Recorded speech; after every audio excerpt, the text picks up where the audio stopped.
आज का टॉपिक है डॉक्ट्रिन ऑफ अल्ट्रा विरेज। एक अच्छा खासा टॉपिक है डॉक्ट्रिन ऑफ अल्ट्रा विरेज। पहले इसका मीनिंग लिख लेते हैं, फिर इसके बारे में समझते हैं।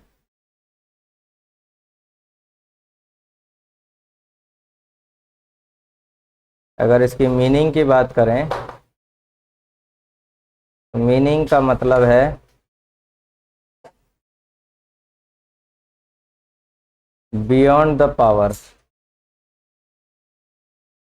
Beyond the powers.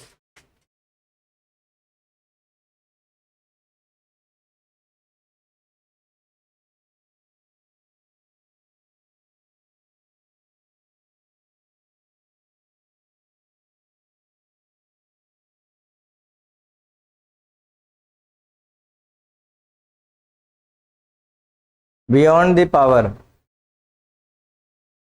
मतलब जितना पावर दिया गया है किसी को, उससे ज़्यादा काम कर देना, या मतलब उस पावर से ज़्यादा अपनी पावर का इस्तेमाल करना। जैसे किसी बच्चे को बोला क्लास में मॉनिटर, उससे कहा कि क्लास में कोई बच्चा शोर कर रहा हो तो तुम मुझे इन्फॉर्म करोगे। उसने उठाया डंडा टीचर का, ले ऊपर से नीचे तक 20 डंडे गिन दिए। ये बियॉन्ड द पावर हो गया। पुलिस वाले यही करते हैं। क्या ये बात किसी को पता है? पुलिस वालों को मारने का अधिकार नहीं है, वो सिर्फ मुजरिम को पकड़ेंगे और हवालात में बंद कर सकते हैं, उनके पास ये अधिकार है। लेकिन किसी पे हाथ उठाने का अधिकार नहीं है उनके पास। लेकिन अब कहोगे कि ऐसा तो हमने कभी देखा ही नहीं है कि पुलिस वाला आराम से बात करता हो। दिवाली वाले दिन देखा ना मैंने कि मतलब शराब दारू पी के इसके सामने बोल रहा है तुम हाथ नहीं लगा सकते मुझे, दम नहीं है तुम्हारे। मैं तो दिन भी देखा था, एक भी लट पड़ा था। ये लगा नहीं था। और वो पुलिस वाले किसी से बदतमीजी से बात भी नहीं कर सकते। इवन यहाँ तो देखो यूपी की पुलिस को, ये तो बात करेंगे तो सेंटेंस में 4 गालियां देते हैं।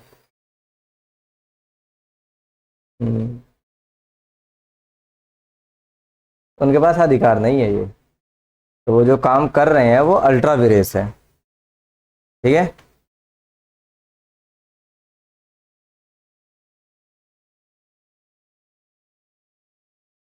इसके इस पे पड़ा था। आपको तो देखा नहीं है दुकान को आज पानी फिल्टर वाली कैसे पड़ा था? बाइक पे बैठा हुआ था, वो बाइक वाला डंडा नहीं लेकर रखते थे, ट्रांसपेरेंट हो। वही दिया था। अब क्यों इतना भी नहीं पड़ गया क्यों क्यों क्यों मैं हिला था हल्का सा। अच्छा क्यों?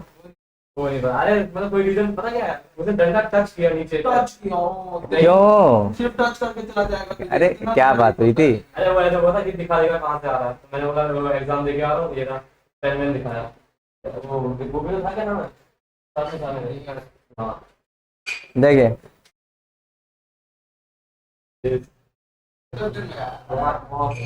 this presuppose that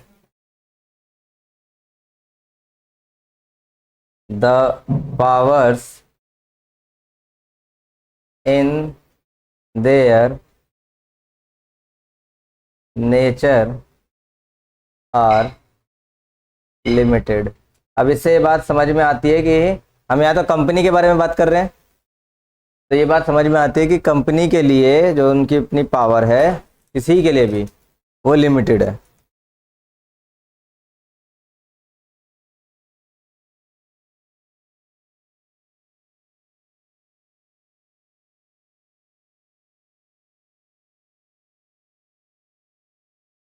ये पावर और ये सारी चीज़ें कहाँ बताई जाती हैं? मेमोरेंडम में, है ना। मेमोरेंडम में लिखी हुई बातें, बताई गई बातों को अगर क्रॉस ओवर कर रहे हैं तो सब फिर अल्ट्रा विरेस माना जाएगा। डॉक्ट्रिन का मतलब क्या है वो तो तुम्हें पता चल चुका होगा। Principal.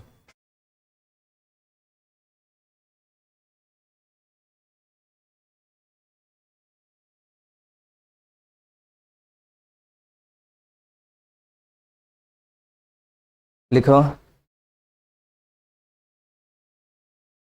It is a fundamental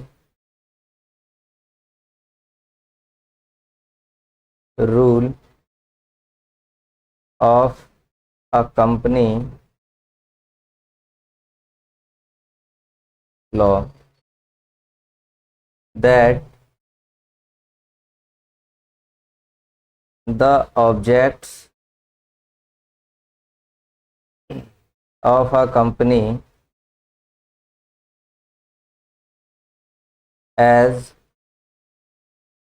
stated in its memorandum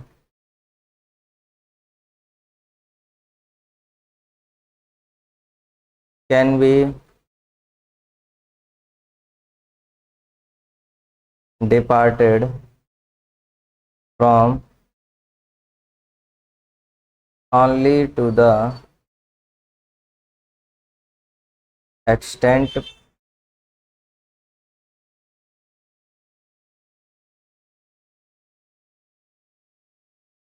permitted by the act.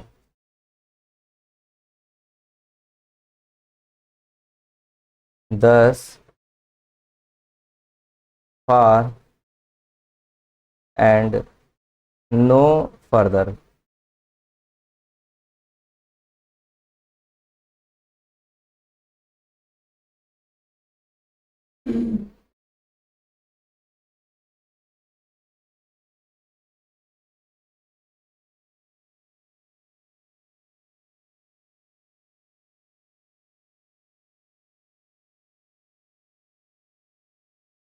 क्या लाइन में लिखा हुआ है?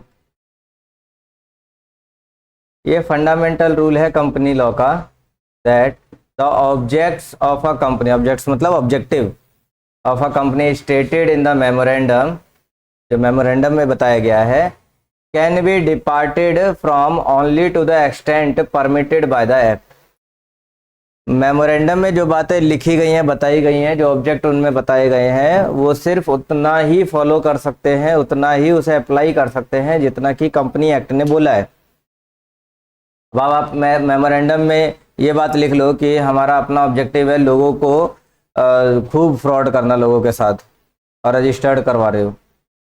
मान लो कि आरओसी ने ध्यान नहीं दिया या कुछ बात हुई, या तुमने कुछ ग्लिंच करके और स्टेटमेंट लिख दी है जिससे कि तुम्हारा मोटिव निकल रहा है लोगों के साथ फ्रॉड करना है, लोगों के मॉलों में जाके और बम ब्लास्ट करना, इस तरह की चीज़ें। तुम्हारी कंपनी ऐसे ही काम कर रही है, खराब सामान बना के और धमाके करना, तो ये कंपनी एक्ट के तो विरुद्ध चला जाएगा है, क्योंकि कंपनी एक्ट क्या कहता है कि ऐसा कुछ नहीं बिजनेस करना है जिससे कि लोगों को नुकसान हो।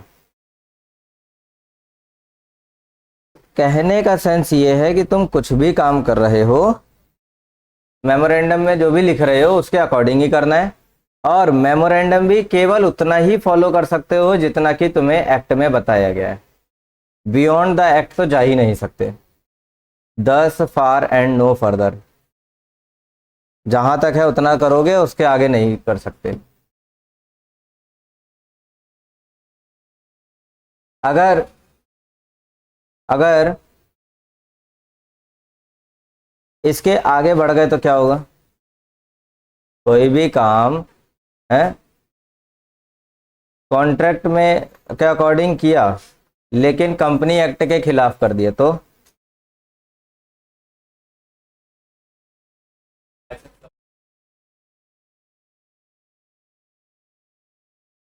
लिखो, एनी एक्ट डन और a contract made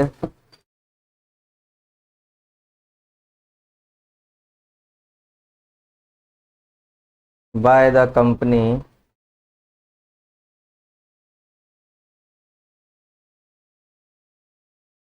which travels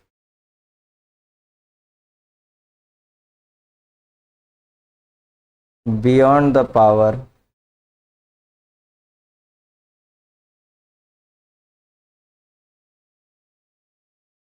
beyond the powers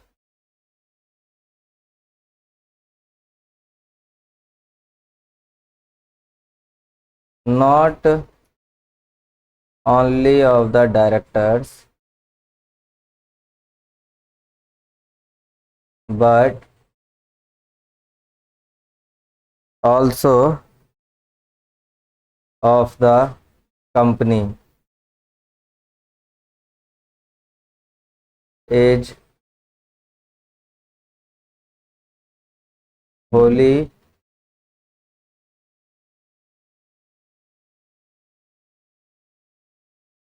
void.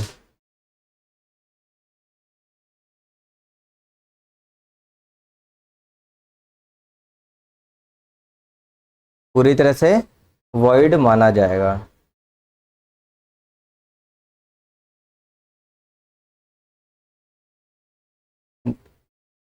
कोई प्रॉब्लम?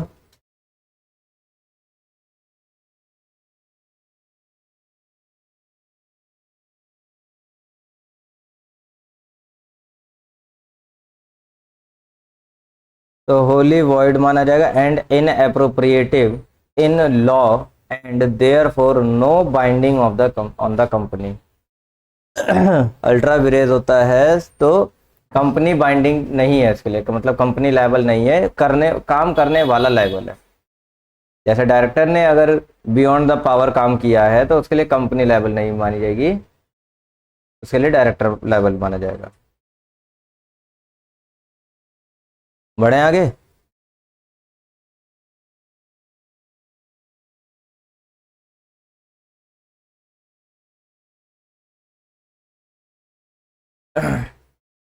लिखो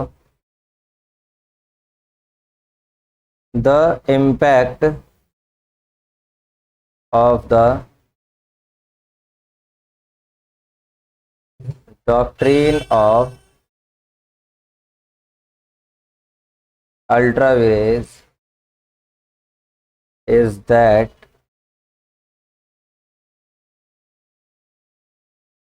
a company can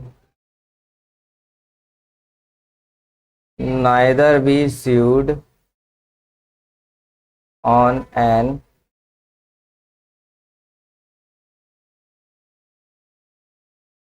ultra vires transactions nor can it sue on it।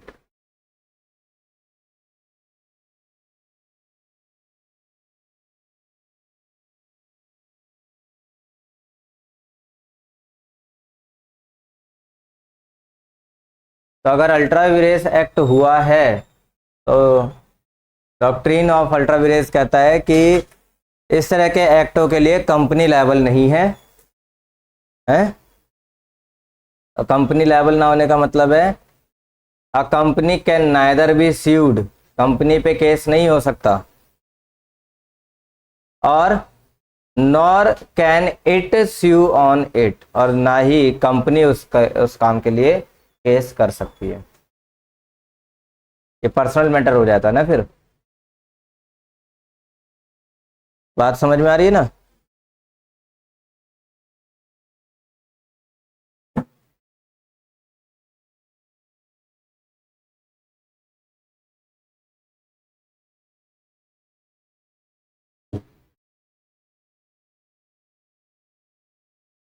अगली बात इसमें लिखो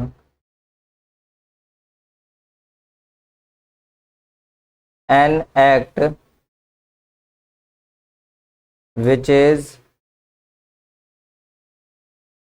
अल्ट्रा विरेज, एक ऐसा काम जो अल्ट्रा विरेज है, द कंपनी बीइंग वॉइड, और वो वॉइड भी है। खैर अल्ट्रा विरेज है तो वॉइड हो गई, 100% है। कैन नॉट बी रेटिफाइड,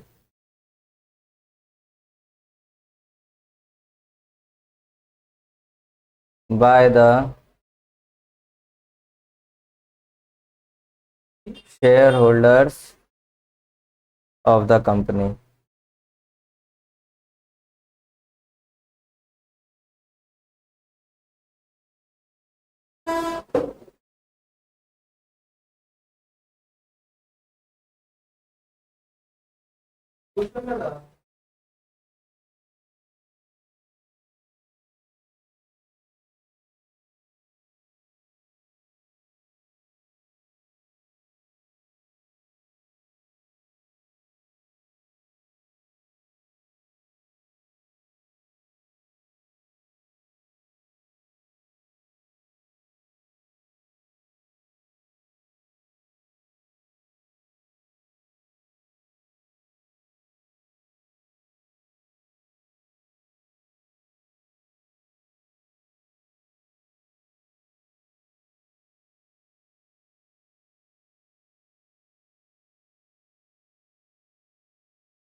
लिख लिया?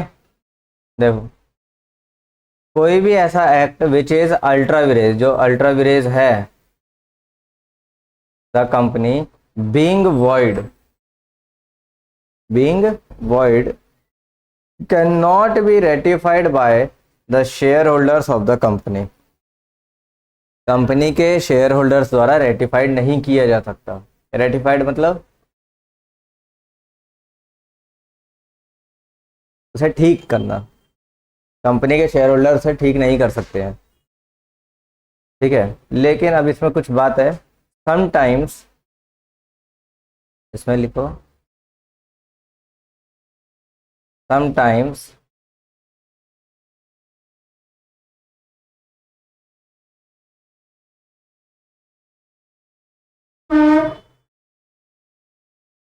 कुछ ऐसे एक्ट जो अल्ट्रा विरेज हैं,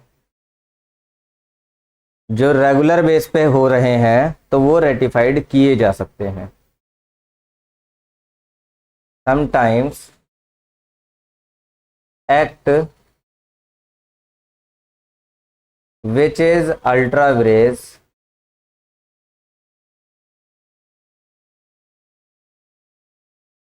can be regularized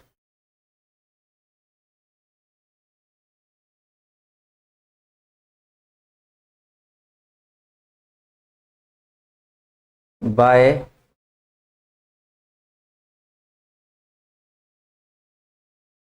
ratifying it subsequently।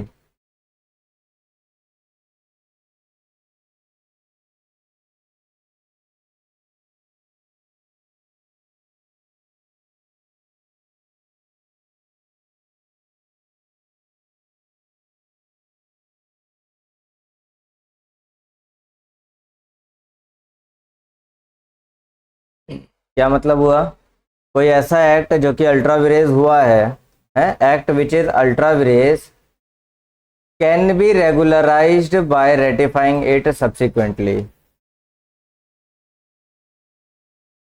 कोई ऐसा एक्ट जो अल्ट्रा विरेज है, पावर के बियॉन्ड जाके किया गया है, उसे रेगुलराइज किया जा सकता है। कैन बी regularized, है ना, मतलब उसे रेगुलर बेस पे हम, जैसे होता है कि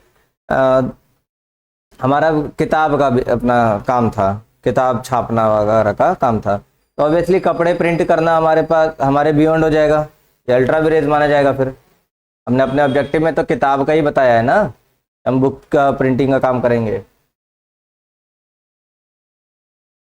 अब अगर हमें काम करना है कपड़े पे प्रिंटिंग का, तो वो एक तरह का अल्ट्रा विरेज हुआ, लेकिन हम उसे रेगुलराइज कर सकते हैं, रेगुलर बेस पे वो काम कर सकते हैं अगर हम उसे रेटिफाइड कर दें, मेमोरेंडम को रेटिफाई कर दें, चेंज कर लें, तो वो काम किया जा सकता है। समझ में आई बात? मेमोरेंडम में चेंजेस ले आओ और तब अपना काम कर दो, कोई दिक्कत नहीं है। आगे बढ़े।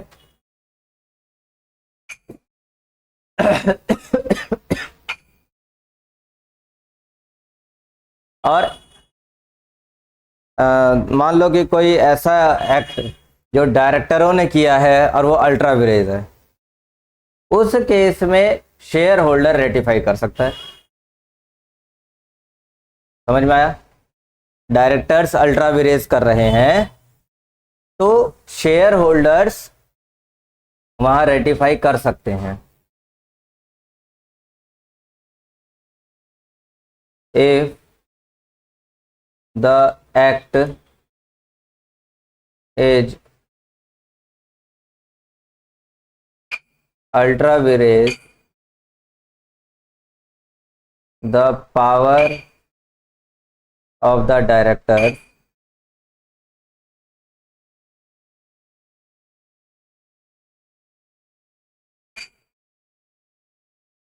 the shareholders can ratify it, है ना? यहाँ से the shareholders can ratify it। कोई ऐसी बात जो डायरेक्टर ने करी है, डायरेक्टर के पावर्स अल्ट्रा विरेज जा रहे हैं, तो शेयर होल्डर से रेटिफाई कर सकता है।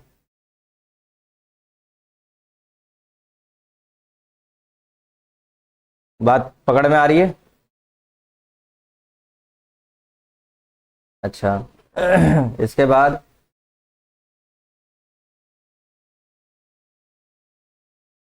इसी में ही अगला तीसरा पॉइंट, दो तो ये हो गए, है ना? एक तो ये, दूसरा ये। तीसरी बात, if it is ultra vires the articles of the company. Article समझते हो? AOA, article of the company, article of association. अगर कोई ऐसा एक्ट जो आर्टिकल को अल्ट्रा विरेज कर रहा है, और थोड़ा इम्पोर्टेंट है कि वो करना कहीं ना कहीं ज़रूरी है, ऐसे केस में the company can alter the articles. Alter मतलब, अल्टर का मतलब क्या होता है? ये तो ये वर्ड इस्तेमाल किया होगा कई बार, बदलाव लाना। जैसे कपड़ा खरीद के लाते हो दुकान से, पैंट की हाइट वाइट लंबी हुई तो अल्टर करवाते हैं ना जाके, यानी अपने अकॉर्डिंग उसको करवा लिया जाता है। तो आर्टिकल, अगर कोई ऐसा एक्ट है जो आर्टिकल को अल्ट्रा विरेज कर रहा है, तो कर लो, आर्टिकल को अल्टर कर लो, थोड़ा सा चेंजेस कर लो। आर्टिकल में शेयर कैपिटल और शेयर होल्डर्स के नाम और सारी डिटेल लिखी होती है, मेंबर वगैरह के। अब कुछ ऐसा एक्ट जिससे उनमें कुछ चेंजेस आने ज़रूरी हैं, तो कर लो चेंज और उसके बाद अपना काम करते रहो, वो फिर अल्ट्रा विरेज नहीं माना जाएगा। लेकिन बिना चेंजेस किए और तब काम कर रहे हो, तो जब तक चेंज नहीं कर रहे हो तब तक वो अल्ट्रा विरेज माना जाएगा।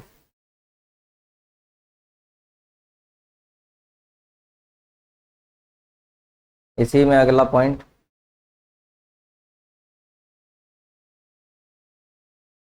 If the act is within the power of the company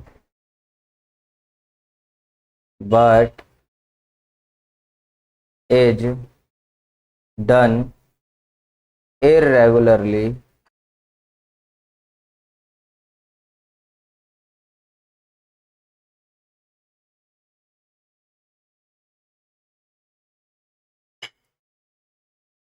shareholders can validate it।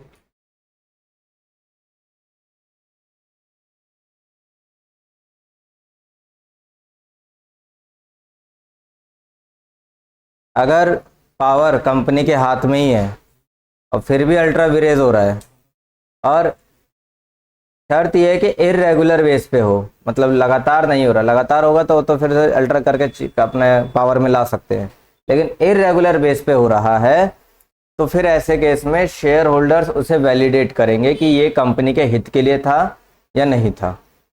Company के हित के लिए था तो कोई बात नहीं, ठीक है। लेकिन अगर कंपनी का किया हुआ काम कंपनी के हित के लिए नहीं था, शेयर होल्डर के हित के लिए नहीं था, आम जनता के लिए हित के लिए आम जनता के हित के लिए नहीं था, तो फिर उसे फिर वॉइड करार कर दिया जाएगा। समझ में आई मेरी बात? बाकी इसका एक बहुत बड़ा केस है। कोई कंपनी में ऐसा ऐड किया हो जिससे मतलब मेमोरेंडम के बाहर हो, फाइन कौन होता है? क्या पूछा? कंपनी ने कोई ऐसा काम किया हो तो मेमोरेंडम में लिखा ना हो, ऑब्जेक्ट में लिखा हो ना किसी ने, तो फाइन कौन होगा? कंपनी में काम करने वाला, मतलब कंपनी तो अपने तो हाथ पैर है नहीं। ऑब्वियसली डिसीजन तो जो लिया होगा वो डायरेक्टर ने लिया होगा या शेयर होल्डर्स ने लिया होगा या प्रमोटर ने लिया होगा, है ना? तो जिसने वो काम किया लायबल वो है। Case law.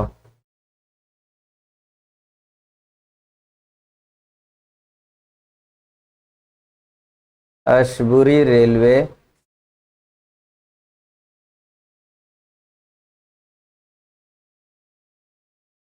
Carriage and iron company limited versus रिचे,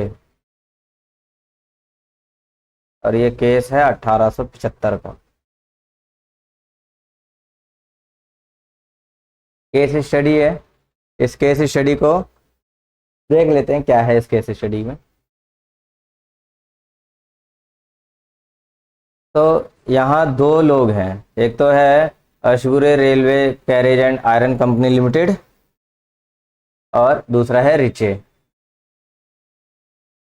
इस कंपनी का अपना जो ऑब्जेक्टिव है सेल करना, सेल या लैंड ऑन हायर है,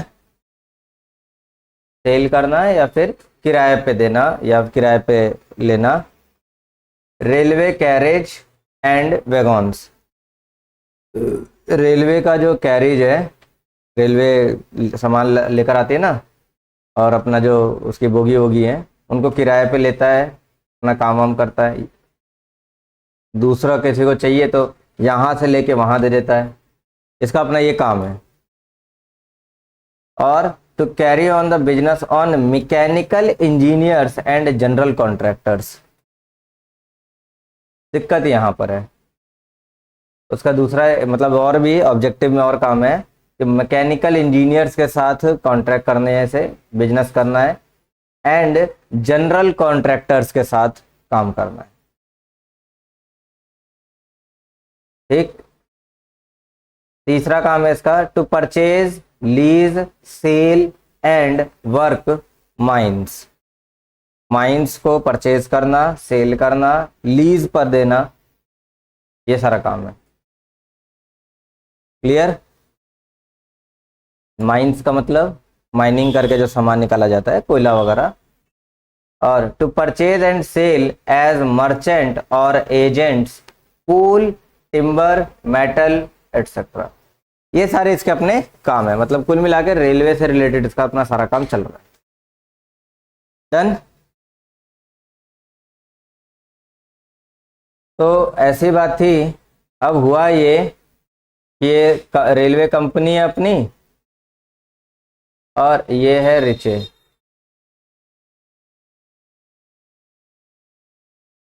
इसके अपने जो जो ऑब्जेक्टिव थे सारे मैंने बता दिए, और अगर तुम चाहो तो लिख लो क्योंकि इसी ऑब्जेक्टिव में ही इस केस का मामला फंस गया है।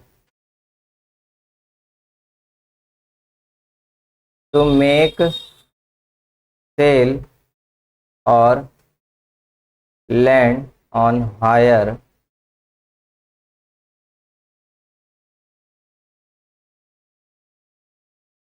Railway carriage and wagons. अगला काम है इसका, to carry on the business of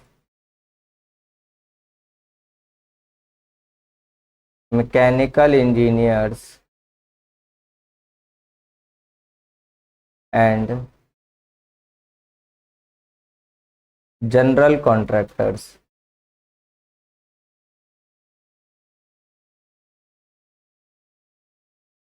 तीसरा है to purchase, lease, cell and work mines. और चौथा काम, to purchase and sell as merchants और agents coal, timber, metals etcetera.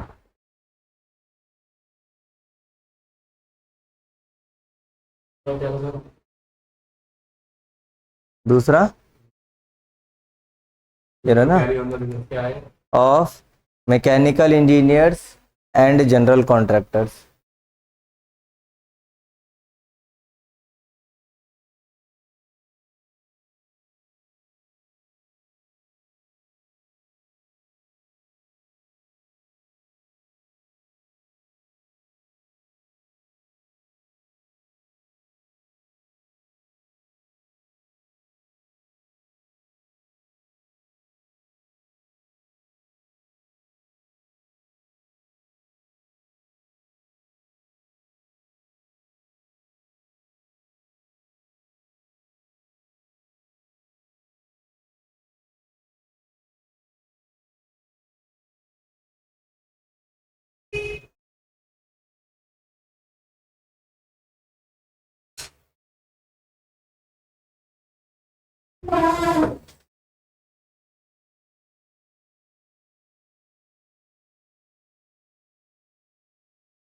लिख लिए?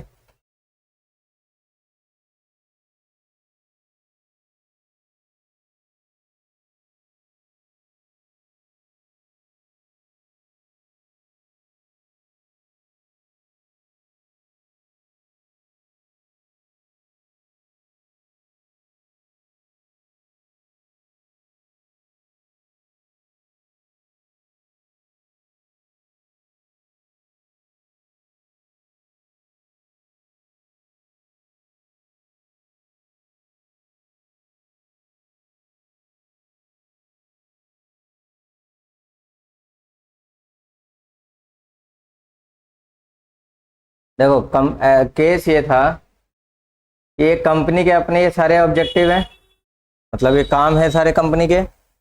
अब इन दोनों के बीच में आपस में कॉन्ट्रैक्ट बना। कॉन्ट्रैक्ट ये था कि ये कंपनी रिचे को फाइनेंसिंग करेगी, है फाइनेंसिंग करेगी the construction of railway line in Belgium. The directors of the company entered into a contract with Riche for financing the construction of a railway line in Belgium. Belgium में railway line के लिए financing, main बात क्या है? Financing करना। ये इसे finance कर रही है।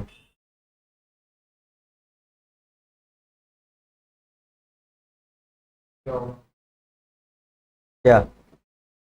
तो फाइनेंस किया होगा, नीचे ने दिया होगा ना पैसा कंपनी को रेलवे लाइन बनाने के लिए शायद बेल्जियम में।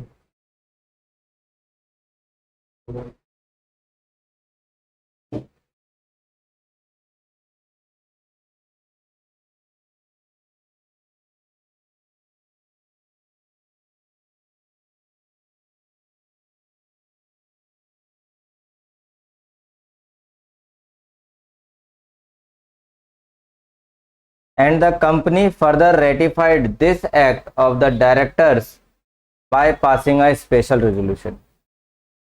कंपनी ने रेटिफाई कर दिया एक्ट, जो भी एक काम था, क्या काम था इनका, अपना फाइनेंसिंग करना, इसे रेटिफाई कर दिया अपने डायरेक्टर्स के साथ मिलके स्पेशल रेजोल्यूशन पास करके, इसको बदल भी दिया। The company however repudiated the contract as being ultra vires। Company इसे बाद में खुद बोल भी रही है कि ये अल्ट्रा विरेज है, अल्ट्रा विरेज एक्ट हुआ ये, कोई दिक्कत तो नहीं है तक। And rice brought an action for damage for breach of contract. अब रिचे ने एक एक्शन ले लिया ब्रीच ऑफ कॉन्ट्रैक्ट को लेकर। रिचे ने कहा कि ब्रीच ऑफ कॉन्ट्रैक्ट हुआ है। क्या मतलब ब्रीच ऑफ कॉन्ट्रैक्ट हुआ है? ऐसा बोल दिया कि अल्ट्रा वायरस है, हम पैसा नहीं देंगे, तो भी ने केस कर दिया था।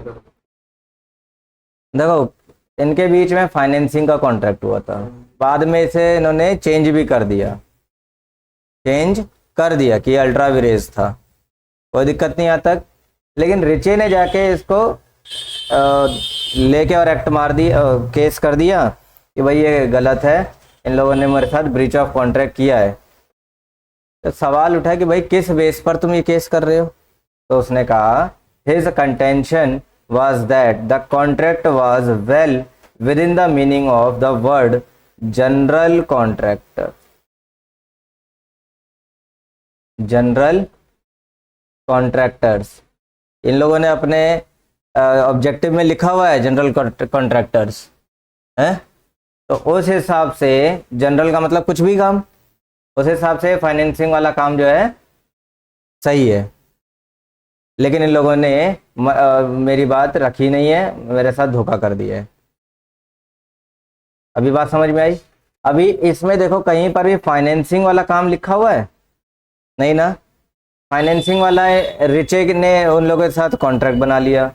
अब बाद में इस चीज को उन्होंने अल्ट्रा विरेज बोल के खुद चेंज कर लिया, ये गलत है, ये ऐसा हो नहीं पाएगा हमारे साथ।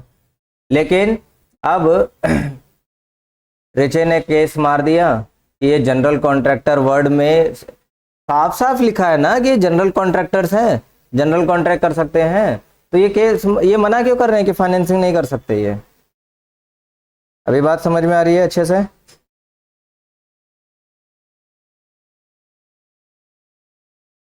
ठीक है, आगे।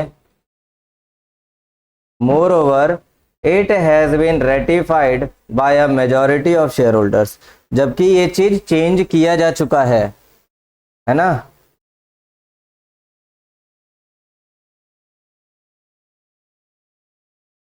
चेंज किया जा चुका है शेयर होल्डर्स के साथ मिलकर। बात है मेजॉरिटी ऑफ शेयर होल्डर ने मैं अपना वोटिंग दिया है कि ये चीज अल्ट्रा विरेज हो गया था। बात पकड़ में आ रही है ना? अब केस पकड़ में आ गया? ठीक, क्या लगता है कौन जीता होगा? क्यों?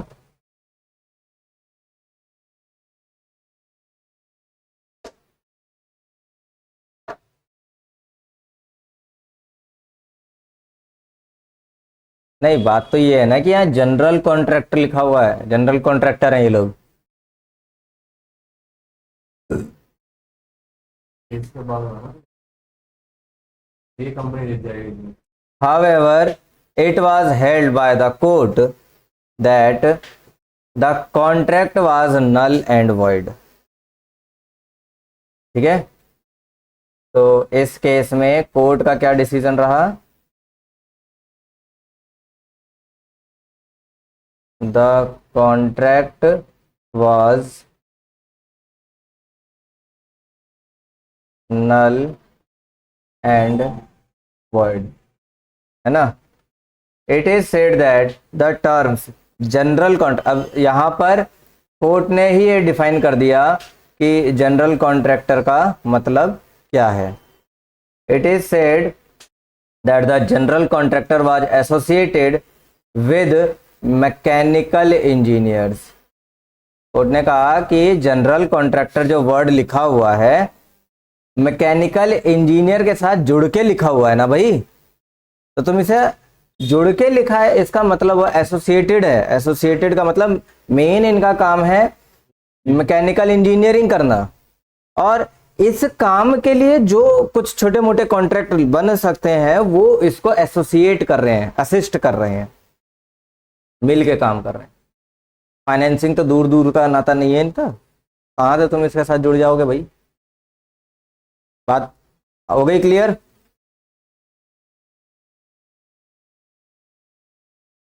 That is it had to be read in connection with the company's main business. यानी जनरल कॉन्ट्रैक्ट को तुम कंपनी के मेन बिजनेस के तौर पे समझोगे। कंपनी का मेन बिजनेस यही है, ये चार पांच जो है। फाइनेंसिंग कंपनी का अपना काम नहीं है।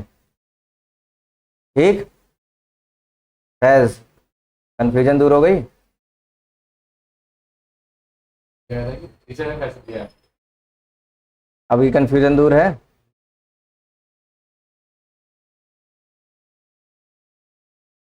If the term general contractors was not so interpreted, it would authorize the making of contracts of any kind and every description।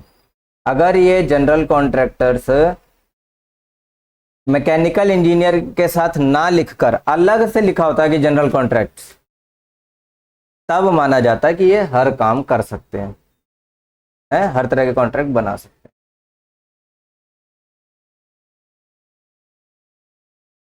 अभी केस खत्म।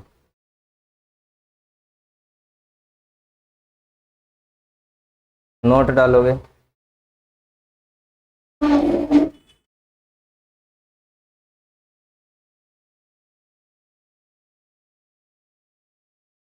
N ultra vires contract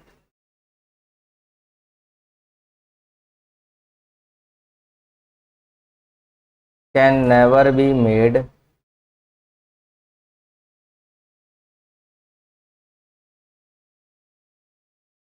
binding on the company। It cannot become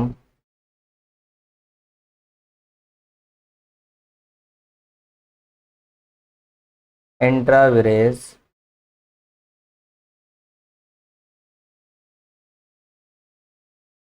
by reasons of estoppel,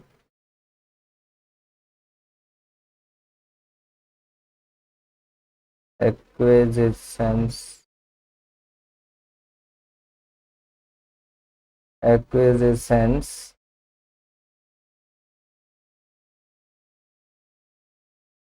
lapse of time,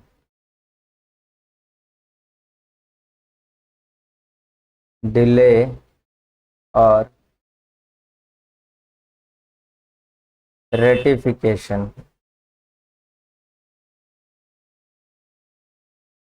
ultra विरेज act के लिए कभी भी company liable नहीं होगी। Done?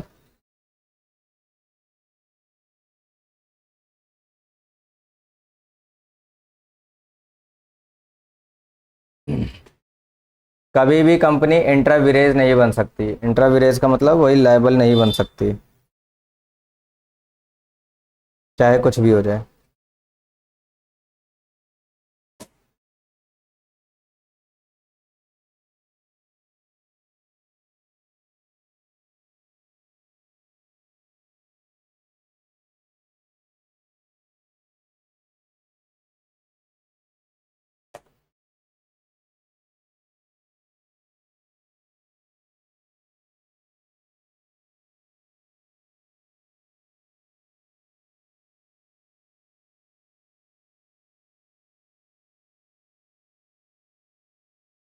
आगे लिखते हैं।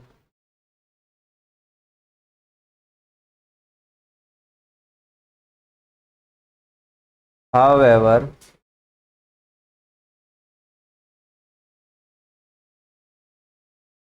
the disadvantage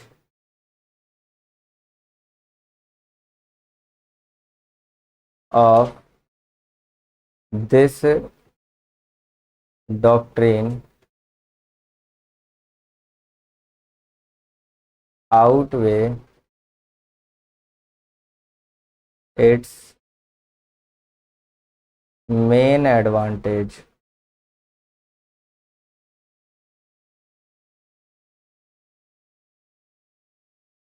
Namely, to provide protection to the shareholders and creditors.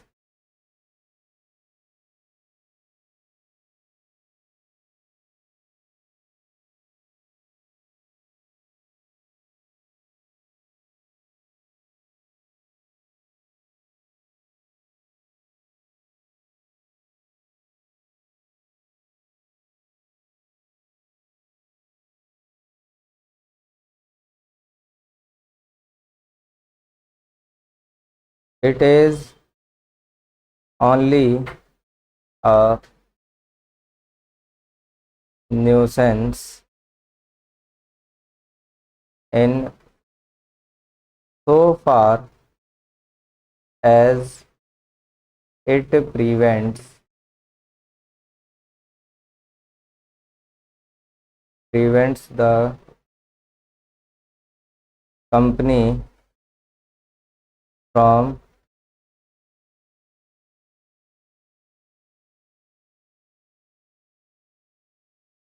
changing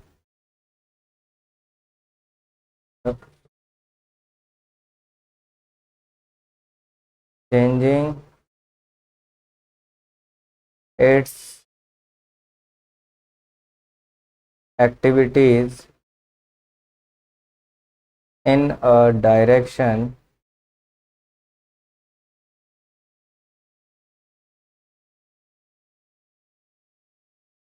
which is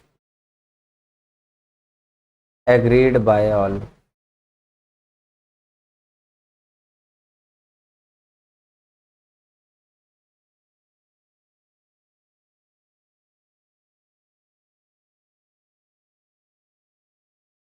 अभी लाइनें क्या लिख दी हैं वो देख लेते हैं एक बार। ऊपर हमने देखा कि एक कंपनी कभी भी लायबल नहीं होगी, अल्ट्रा वीरेज एक्ट के लिए कंपनी लायबल नहीं है, लायबल है तो एक्ट करने वाले लायबल है, ये बात देखा ना। इसका एक डिसएडवांटेज है और मेन डिसएडवांटेज क्या है, वही है जो ये एक्ट नहीं चाह रहा है। मेन डिसएडवांटेज है कि to provide protection to the shareholders and creditors. कानून तो इसीलिए बनाए जा रहे हैं ना कि शेयर होल्डर्स क्रेडिटर्स ये लोग प्रोटेक्टेड रहें, इनका पैसा ना भर डूबे कंपनियों में।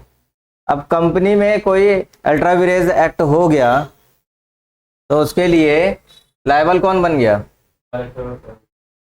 पर्सनली लायबल बन रहे हैं ना, वो तो कंपनी तो लायबल बनी ही नहीं। जब कंपनी लायबल नहीं बनी तो कहीं ना कहीं ये अनसिक्योर रहे कि नहीं, पकड़ में आ गई बात।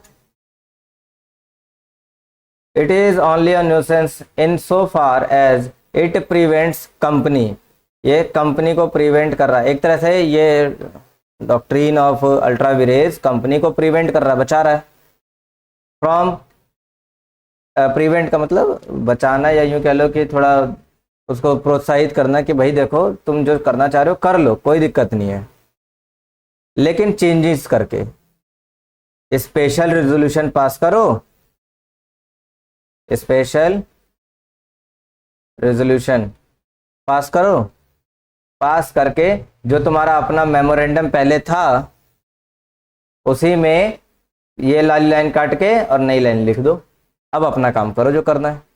तो शेयर होल्डर जिसने तुम्हें पहले पैसे दिए थे वो सोच के दिए होंगे, क्योंकि इसमें ये लाइन लिखी हुई थी, इस लाइन को देखा पढ़ा समझा और पैसे दे दिए।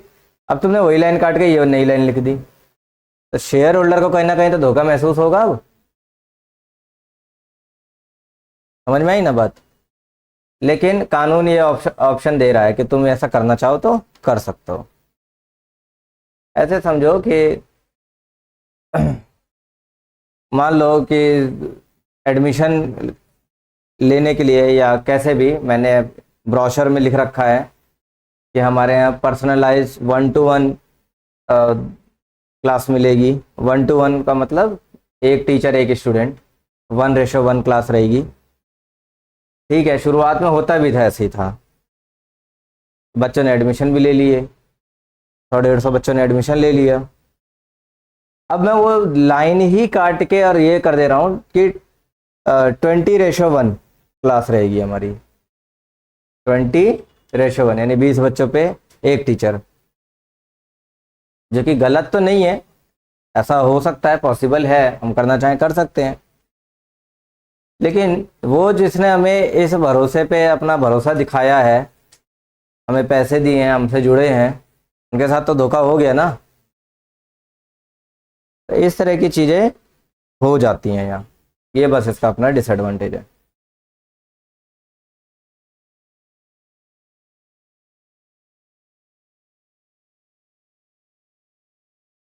तो मेमोरेंडम और मेमोरेंडम का डॉक्ट्रिन दोनों हो गए।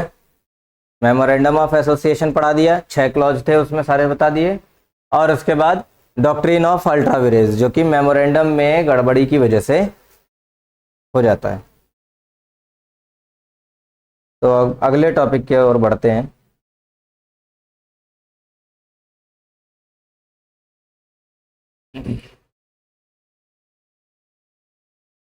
Articles of association.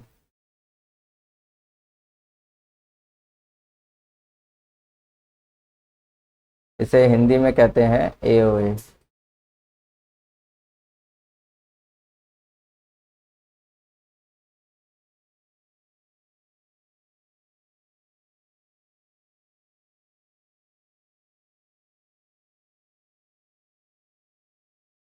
अब ये भी एक तरह का डॉक्यूमेंट है जिसमें ऑब्वियसली कुछ ना कुछ तो लिखा ही होगा। तो लिखा, मेन चीज उसमें लिखी होती है रूल्स एंड रेगुलेशंस। ठीक,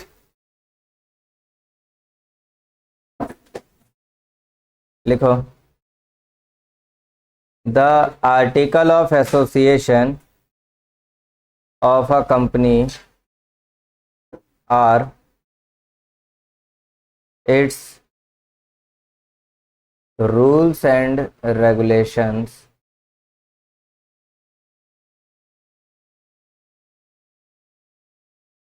which are framed to manage its internal affairs. Company के अंदर के सभी जो एक्टिविटीज़ होती हैं उनको मैनेज करने के लिए कंपनी कुछ रूल्स रेगुलेशंस बनाती है और उन रूल रेगुलेशंस को आर्टिकल में लिख देती है।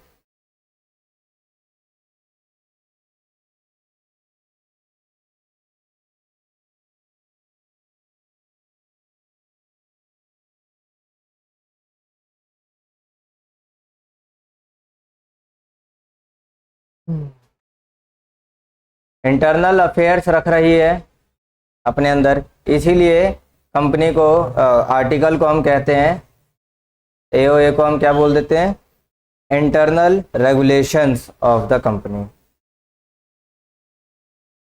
Internal regulations of the company.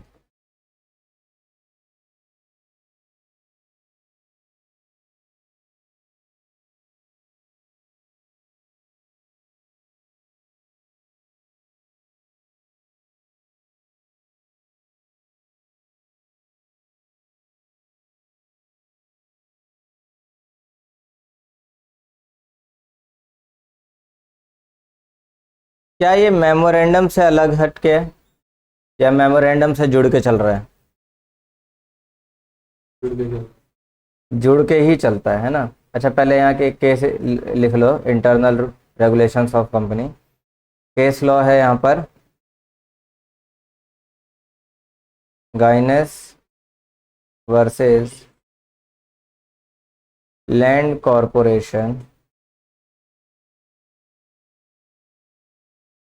Of Ireland.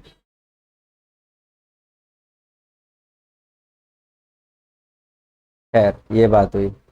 अगली बात जो इसमें बहुत इम्पोर्टेंट है, लिखेंगे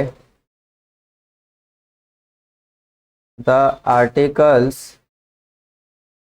play a part subsidiary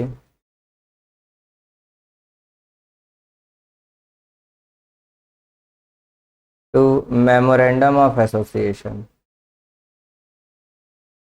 memorandum of association.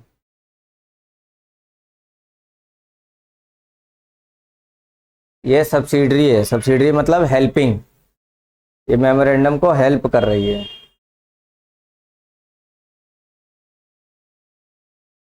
अच्छा, एक तरह से ये हो गया कि एओए के लिए एमओए चार्टर है। चार्टर याद आ गया? हाँ, कानून रूल। रूल्स, कानून मतलब संविधान होता है। कॉन्स्टिट्यूशन होता है। चलो ठीक है। बाकी मेन बात क्या है कि चार्टर का मतलब होता है रूल, अधिकार, एक तरह से दे देना, देना, अधिकार देने वाली बात। तो इसको भी लिख सकते हो इसी में।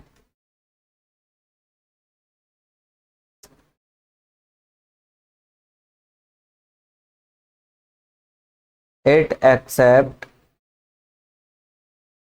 The MOA as the charter of incorporation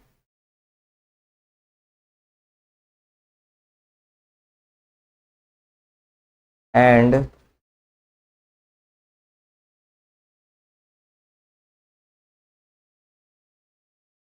so accepting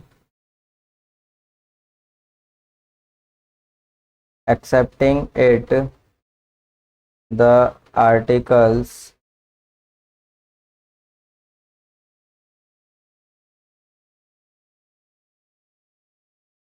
proceed to define the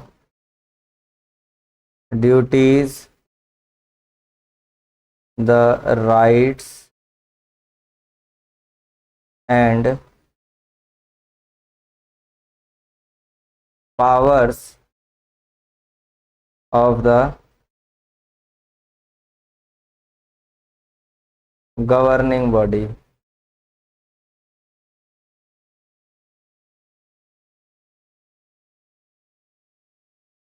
as between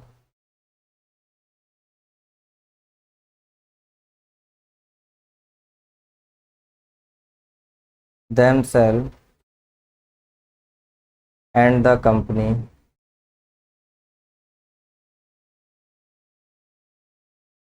and the mode and form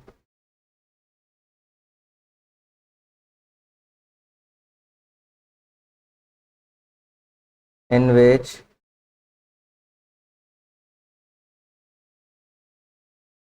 the business of the company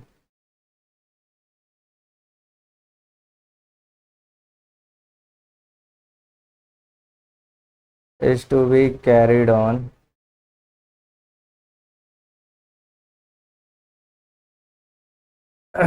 and the mode and form in which in the internal regulation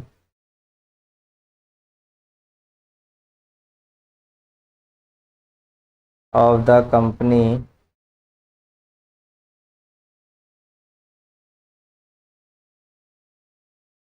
may from time to time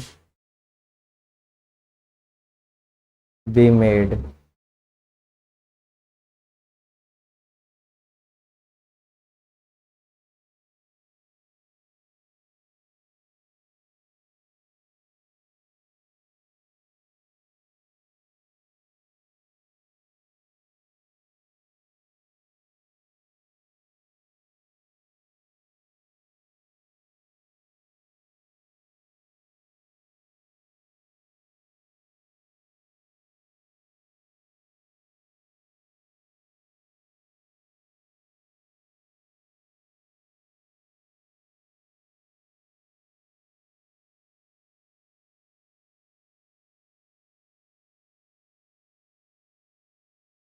देखिए यहाँ पर तो बताया कि जो article है वो उसके लिए मेमोरेंडम एक चार्टर है ना, चार्टर के रूप में एक्सेप्ट करते हैं. It accept the MOA as a charter in charter of incorporation and accepting it the article proceed to define the duties. और इसमें ड्यूटीज डिफाइन करना जो भी बताई गई होती है वो उसे एक्सेप्ट कर लेते हैं. Rights and powers of the governing body. Governing body का मतलब है जिसे गवर्न किया जा रहा है, चलाया जा रहा है सरकार द्वारा, ठीक है. उसके अपनी जो भी राइट्स और पावर्स हैं उसे भी एक्सेप्ट किए जाएंगे between themselves and the company. कहने का मतलब है कि मेंबर्स और कंपनियों के बीच में जो भी राइट्स एंड ड्यूटीज डिसाइड हो रही हैं, लिखी हुई हैं वहाँ, वो सब एक्सेप्ट करी जाएंगी. And the mode and form in which the business of the company is to be carried on. एक कंपनी का अपना बिजनेस किस फॉर्म में, किस तरीके से चलाया जाएगा उसे एक्सेप्ट करना पड़ेगा. जो वहाँ लिखा होगा, मतलब लिखा होगा ना कि ये बिजनेस है, ऐसे चलाना है, वैसे करना, वो एक्सेप्ट करना पड़ेगा. And the mode and form in which the internal regulation of the company may from time to time be made. समय समय पर कंपनी में कोई भी इंटरनल अफेयर्स या इंटरनल रेगुलेशंस या रूल्स रेगुलेशंस अगर बनाए जा रहे हैं और वो उसमें लिखे जा रहे हैं तो उसे भी एक्सेप्ट करना पड़ेगा.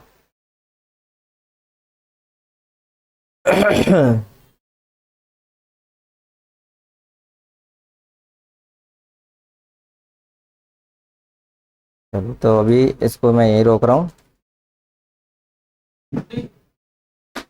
आगे अब अगली क्लास में.